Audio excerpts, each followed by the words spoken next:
Don't make these Europe packing mistakes. The last thing that you want to do is to get to your destination only to realize that you forgot something important, or worse, that you packed something that you didn't need. Don't forget to like, share, and subscribe for more amazing travel experiences. So don't forget it till next time. Now, if you're new here, join us for all the travel tips and hacks. No one, only pack new things. So many of us like to pack things that we've never used before, thinking that this trip is the perfect time to break them in. Let me tell you, the breaking in will happen whether you want it to or not. And the worst place to have your gear fail on you is while you're traveling. Stick with the gear that you know works and leave the rest at home. Number 2, packing too many clothes. If you are anything like me, then you love clothes. It can be so hard to choose just a few things to wear while you're traveling. But remember that you can always do laundry while you're there. And if you're staying at a hotel or an Airbnb, chances are they have an iron and an ironing board. So even if you get a little wrinkled, you can fix it. My biggest tip for this is to make sure that everything that you bringing goes with everything else. For example, if you have a pair of jeans, bring 3 shirts that go with it so that you can mix and match and you do not need to pack anymore. Also, think about what you can do if you need an extra shirt. Can you wash it? Can you buy it there? Do you really need to pack it? Number 3, forgetting your travel pillow. This one can be kind of specific, but if you usually sleep with a travel pillow, make sure to bring it along. I have seen so many people in airports and on planes fall asleep, only to end up cranking their neck and waking themselves up.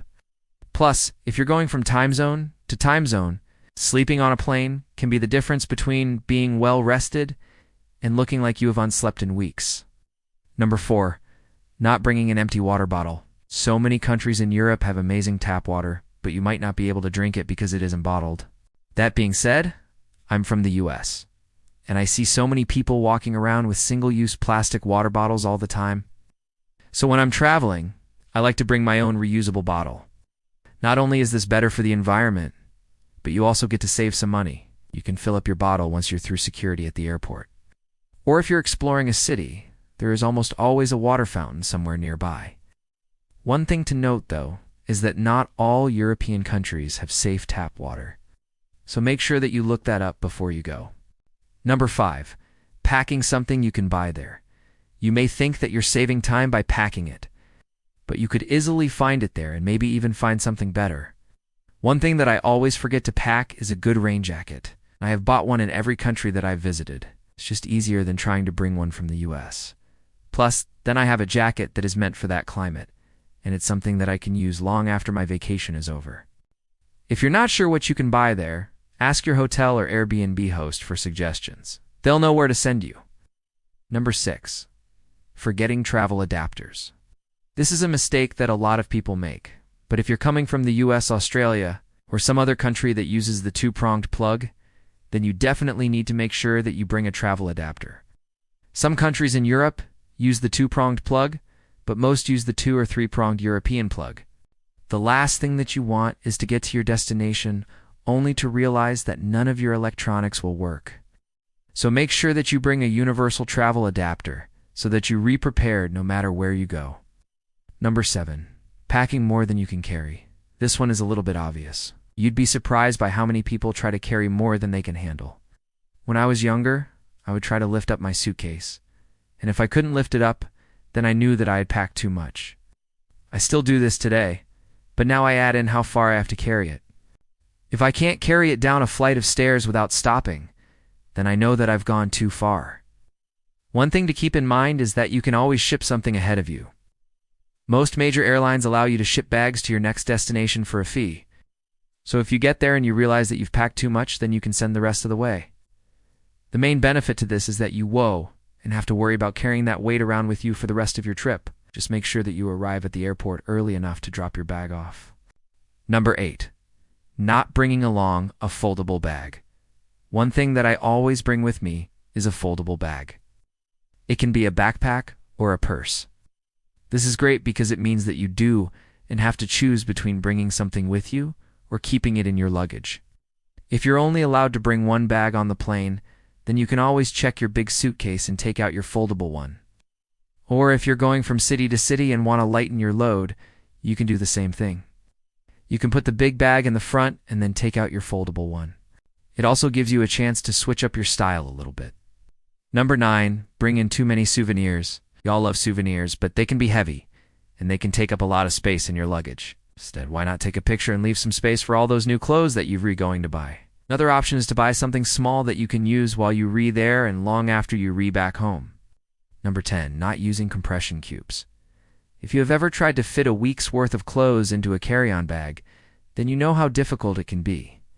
A compression cube can help you save space and keep everything together. All you do is put your clothes into the cube and then zip it up. Now you can slide it under shirts or in between towels without it all spilling out. Number 11, forgetting a good day pack. Depending on how long you're staying in each place, you might want to consider bringing a day pack or a small backpack. This is especially helpful if you plan to do any sort of adventuring during your trip. For example, if you plan to hike or bike, you'll want to make sure that you have a place to put all of your gear. It also allows you to keep your valuables safe while you're out and about. You can get a good one that has a lock on it, so that you don't have to worry about someone stealing your stuff while you're touring around. Number 12, not bringing a universal battery charger. When you're traveling, you use your phone for pretty much everything. So you'll want to make sure that you have a battery charger that can charge multiple devices. It can be frustrating to get to the end of the day only to realize that you in charge your phone or your camera. So make sure that you pack that universal charger and you'll be just fine. Number 13, bringing a hairdryer. Unless you're staying in an Airbnb or a hotel that specifically says that they do and have one, you probably don't need to bring your own hairdryer. Almost every hotel in Europe has one, but they're usually wall-mounted. So you'll want to make sure that you bring a converter if you have one. Number 14, forgetting your medications. This is one of the worst mistakes that you can make. If you forget your glasses or your contacts, you can probably get by. But if you forget your medications, that could be dangerous. Always bring your prescriptions with you in their original bottle. And don't forget to pack the names of your medications, as well as the prescription information. That way, if you run into any problems, then you can explain what you need. Number 15, not bringing a guidebook. This one can be controversial since there are so many different opinions on guidebooks. Some people say they're outdated and others say that they're essential. For me personally, I like to bring a guidebook, but I also like to read reviews online and talk to people when I'm there to get recommendations. That way I feel like I'm getting the best of both worlds. If you decide to bring a guidebook, make sure that you read it before you go, so that you know what you want to see and do while you there. And if you want to learn more about packing tips, then watch this video next. Safe travels.